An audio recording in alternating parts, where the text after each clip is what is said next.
Hi, genderqueer chat. I'm extremely late making this video. It's actually like, I don't know, 12:30, like after midnight on Friday. My day is Friday, so it's Saturday morning. I'm making this video quick. I'm going to upload it around now. I just got in the door. Actually, let me take my coat off. Today was my mother's birthday. So the family went out, and then afterwards my friends and my sister and I went to karaoke, and we just had a ball. I had so much fun. I haven't been to karaoke in a long time. And I attempted and somewhat succeeded at Adele's Someone Like You. It turns out I can hit those high notes. I just don't trust myself. There's something called head voice and chest voice, and I'm really into my chest voice. Okay, so I'm a little hyper. I need to calm down. Oh, I just love music. Music rejuvenates my soul. So the question this week was, what opportunities have you gained and have you missed by being genderqueer? And it was a very good week. I really enjoyed the videos this week, and I'm a little bit scattered right now. Probably a bad time to be making this, but I will think, because I just spent actually the evening with one of my friends, Lila. I've mentioned Lila in several videos. She was Queer of the Year one time at Pride some years ago in our city. She's a real queer activist. I love spending time with her. And I was actually having to explain genderqueer to her this evening, which was a little weird because I thought she knew. And, this is kind of an opportunity gained. I think by, genderqueer is a new enough thing that even people who are like deep into the queer community still don't always get it, right?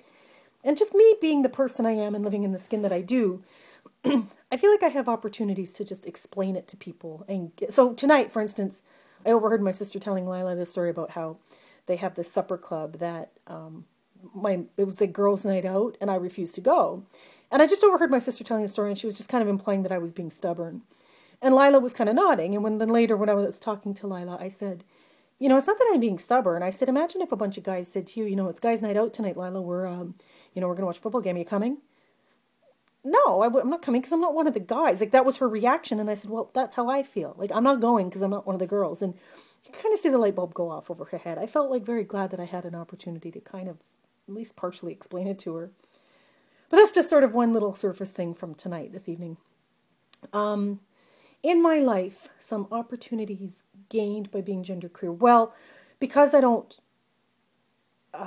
because I've never ever felt like a woman or a girl or a female, I've never felt the constraints of female genderization or female, the things girls are supposed to do, like be polite, be sweet, be quiet, be agreeable, want babies,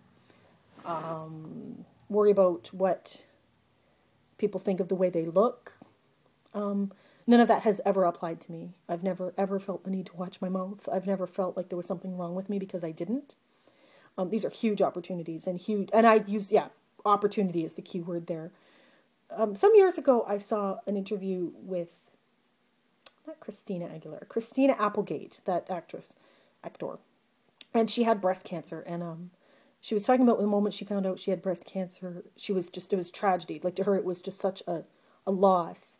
And the first word that popped into her mind from her guru or something was opportunity. That cancer was an opportunity for her to think differently and behave differently. And any tragedy or anything that you think is horrible is actually an opportunity. And ever since I heard that interview, my thinking has changed. And I look at all things in life as opportunities to learn or whatever. So, if I were to actually have to list off the things I've missed out on, I don't even know that I could. You heard what some of the people said this week, like,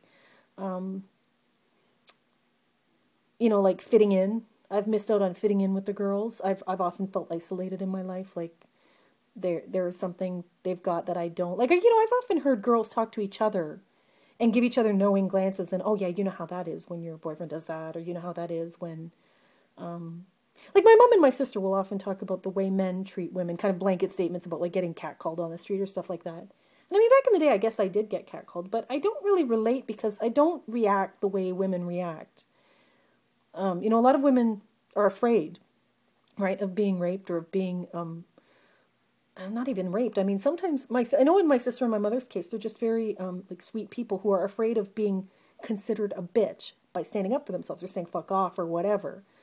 And I've never really felt that fear. Like, I don't care if you think I'm a bitch. Like, fuck you. Stop fucking talking to me on the street. You're freaking, whatever. I've got no problem saying those things. And that really alienates me, isolates me from other women. Other women don't get me. They often think, well, I don't know what they think. I shouldn't speak on behalf of them, but I definitely know they look at me as if I don't belong. And in groups of women in my life, when I've had, jobs where it was all women in the libraries and stuff, I didn't fit in.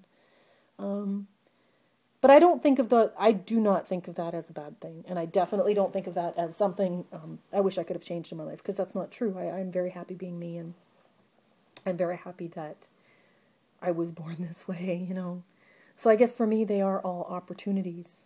Some of the other opportunities, I'm very free to wear whatever I want. Actually, I'm wearing a man's shirt. Should I show you? Can I show you? I bought a serger. I don't know if you can see this, but I serged. I buy men's shirts because I'm very top heavy, that are like large or extra large or whatever. But then they really hang low, and they're ill-fitting in the belly region. So anyway, I just serged like all my men's shirts at butt level and just sewed them under, and I'm really happy about that. But because I sew, and because I dress frequently in men's clothing, those are opportunities that I have that a lot of women, don't have. A lot of people are very stuck in their gender roles, and they feel like, for instance, this summer when Christine and I were traveling to that wedding in Victoria, we stopped at a Value Village, which is a thrift store, and she had never been before, and she was on the hunt for a sweater or something, and the store is divided into men's clothes and women's clothes, which whatever. And she said, she started to look around the store, and she's kind of easily confused. And she said, where am I going? And I said, I don't know. Do you want a men's sweater or a woman's sweater? And she said, a woman's sweater. And I went, oh, okay, well, over there then. And for me, that is a genuine question. Like, most of the time I want a man's sweater. And, to feel like you could only shop in half the store, that just to me is weird. Like, oh, I'm confined to half of the store. I'm never confined to anything. I'm not confined to anything at all. I'm not confined to hairstyles or glasses. Like, when you buy glasses, did you know that you have to look in the female or the male section of the store? Like, that's just weird, but whatever. Some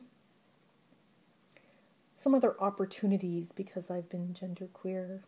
I think just everything. I really, truly believe this with all my heart, that my life has been blessed and enhanced by my genderqueerdom. I really do.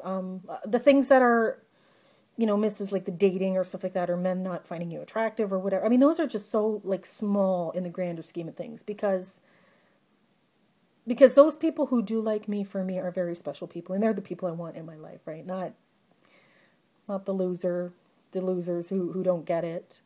So I haven't updated you guys on the status of my crush lately, but this is probably a good time to do it. A couple weeks ago, I got really, really sick. I wound up in ER, the emergency room. I get these stomach aches from time to time.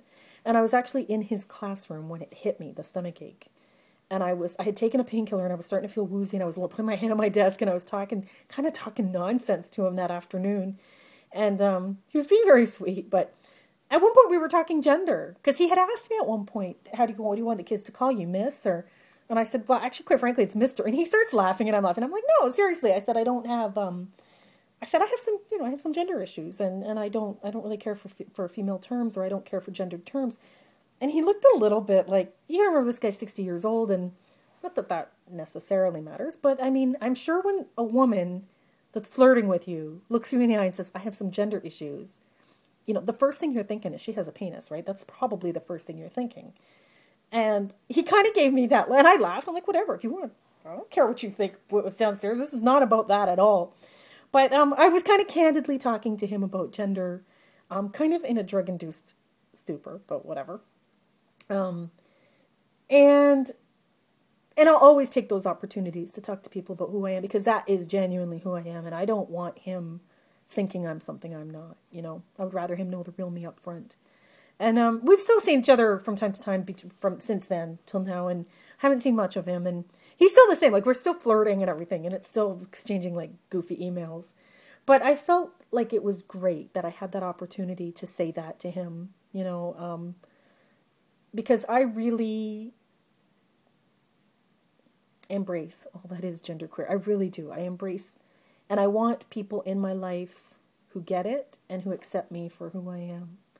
I think I sound drunk, don't I? I'm just like talking. It's late. It's very late, and I just drove an hour home after dropping off my passengers, and yeah, I had Diet Coke. Like, you should have seen us. We were square dancing. Like, there was line dancing at this. It was the Royal Canadian Legion that we were at. Karaoke went from 7:30 to 11, like early. And there was line dancing, which my friend Lila kept calling square dancing, and we were drinking Diet Cokes. Like, it was so fun, but it was, like, not a party, like drunken fest. No, nothing like that. We were, like, singing Whitney Houston. It was Whitney Houston tribute is what Lila wanted. Like, we like our diva hits, right? Okay, I'm going to wrap this up and upload it. Great question this week. Loved it. And sorry I'm a little bit late, but hope you guys have a great week. See you next week.